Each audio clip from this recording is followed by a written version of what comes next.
샬롬, 좋은 아침입니다.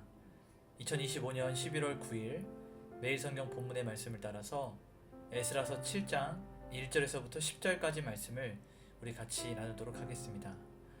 오늘 전체 주제 및 핵심 요약을 좀 살펴보면 오늘의 주제는 이렇게 정해볼 수 있을 것 같아요. 학자 에스라, 그는 누구인가? 오늘은 에스라에 대한 그 인물에 대한 이야기가 성경에 담겨 있습니다. 자, 에스라 7장은 1차 포로 귀환 이후에 약 57년이라는 시간이 지난 2차 포로 귀환의 리더였던 학자 에스라의 등장이 기록하게 됩니다. 아이러니하게도 이 말씀이 에스라서임에도 불구하고 에스라가 등장하는 시간은 에스라서 7장에서 처음으로 등장을 하게 됩니다. 자, 에스라는 아론의 후손인 제사장이자 모세 율법에 익숙했던 학자로 성경은 이야기하고 있습니다. 에스라는 모든 일을 성공적으로 수행하고 하나님의 말씀을 받아서 잘 일을 이루었는데 그 근본적인 원인이 그의 능력이나 그의 실력이 아니라 하나님 여호와의 손이 그 위에 있었기 때문에 에스라는 모든 일들을 잘 마칠 수가 있었습니다. 오늘 본문을 살펴보면 에스라에게 주어졌던 사명은 하나님의 율법을 연구하고 준행하며 가르치는 이 세 단계의 말씀 사역에 집중되어 있습니다. 이 부분을 잘 살펴보면 이는 신본주의, 하나님 중심 사상의 삶의 모델을 제시하는 것으로 에스라가 대표적인 인물이 되는 것입니다. 먼저는 성전 건물을 재건했었는데 이제는 말씀을 통해서 공동체의 영적 정체성을 재건하는 것이 핵심 과제가 되었던 것이죠. 이제 우리 한 절 한 절 내용을 살펴보면서 각 말씀들이 가지고 있는 진리를 좀 살펴보도록 하겠습니다. 먼저 1절에서부터 5절까지 말씀을 좀 보게 되면요, 제사장이자 율법학자였던 이 에스라에 대한 이야기가 등장하게 됩니다.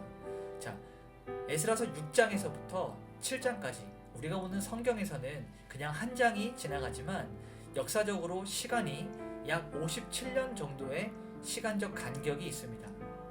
이 기간 동안에 유다 공동체는 영적인 침체와 더불어서 혼합주의에 대한 문제가 일어나게 됩니다. 이 부분들은 차후에도 다루게 되겠지만 이 부분들로 인하여서 에스라가 아론의 16대 손 제사장 가문 출신인데 그는 또 동시에 학자이자 모세 율법에 익숙한 전문가였습니다.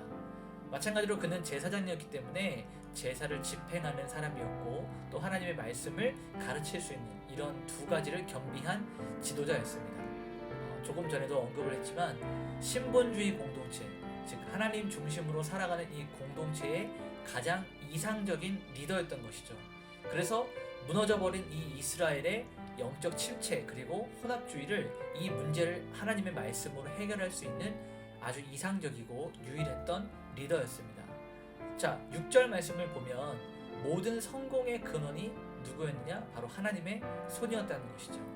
자, 이제 아닥사스다 왕이 등장합니다. 우리가 지난 6장까지 우리는 다리오 왕에 대한 이야기들을 잘 살펴봤어요. 그리고 이제 아닥사스다 왕이 이 에스라의 모든 요청을 하는 것마다 들어주었는데 이는 에스라가 탁월하거나 에스라가 지혜가 뛰어나거나 그가 능력이 있었기 때문이 아닙니다. 6절에 있는 말씀대로 하나님 여호와의 손이 에스라를 도왔고 그의 위에 있었기 때문에 그는 모든 것들을 형통으로 잘 풀어갈 수가 있었던 것이죠. 찰스 스펄전은 이 구절을 설명하면서 이렇게 얘기해요. 하나님의 손이 없이는 그 어떤 인간적인 능력이나 헌신도 성공할 수 없다. 여기서 말하는 하나님의 손은 능력이기도 하고 도우심이기도 하고 인도하심이기도 합니다. 이 에스라의 학식과 열심이 분명히 있었어요. 에스라가 아무것도 안 했는데 하나님께서 그를 사용하신 것이 아니라 에스라도 열심히 노력하고 연구하고 열심히 살아냈습니다. 그러나 정말 중요한 것은 이 모든 일들의 성취와 성공은 전적으로 하나님께서 주권적으로 개입하신 결과라는 사실입니다. 그래서 우리는 이 에스라가 누군가를 좀 살펴보면 에스라는 먼저 하나님의 도우심을 입은 자예요. 에스라는 모세의 율법에 익숙한 자예요.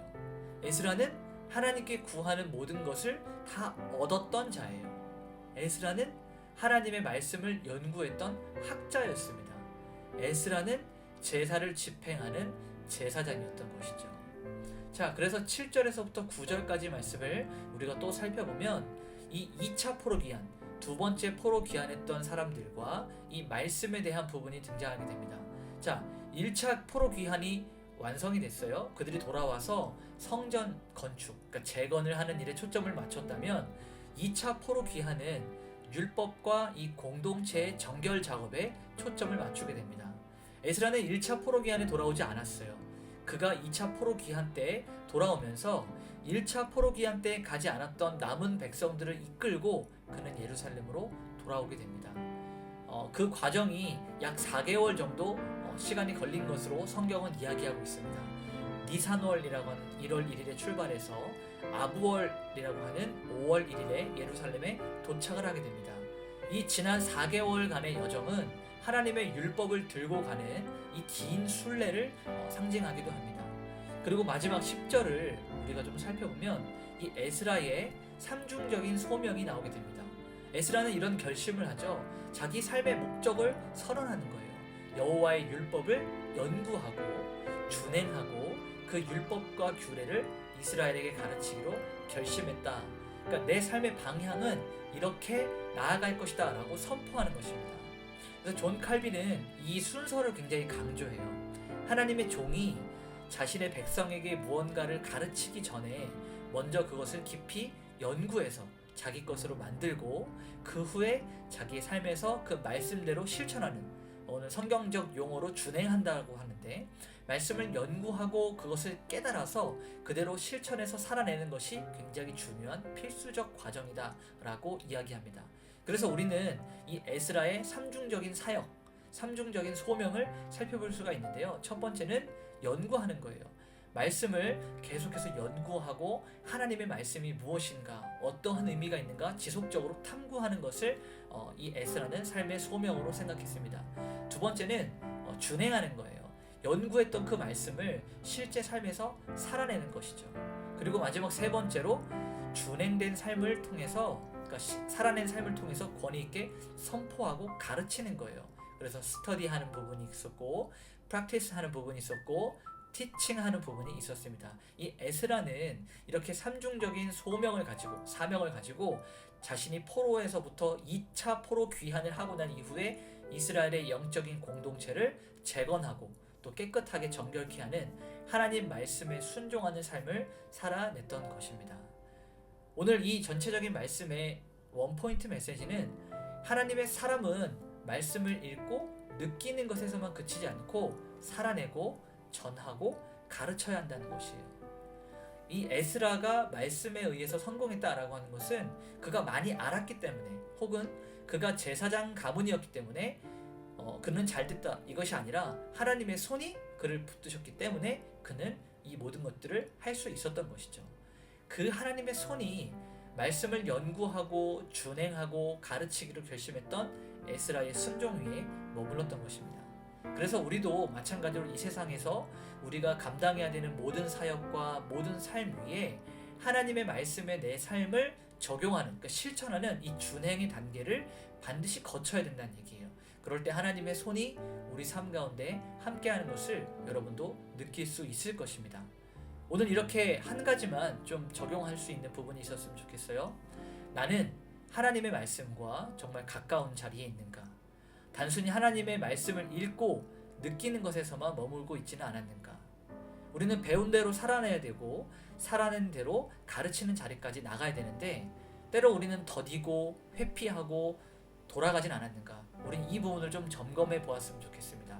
말씀을 읽고 느끼고 여러분이 적용하고 실제 삶에서 실천하는 데까지 나아가야 되고, 이 말씀에 가까워질수록 여러분은 또 다른 누군가를 가르칠 수 있는, 또 다른 누군가를 키워낼 수 있는 자리까지 나아가야 된다는 사실입니다. 오늘 이렇게 우리 한번 기도합시다. 하나님, 에스라에게 임하셨던 당신의 손이 나의 삶에도 있게 하여 주시옵소서. 내 삶의 모든 능력과 성공의 근원이 오직 주 여호와 하나님께만 있음을 고백하게 하여 주시옵소서. 우리 이렇게 기도하시고, 또 하나는 말씀을 사랑하게 하여 주시옵소서.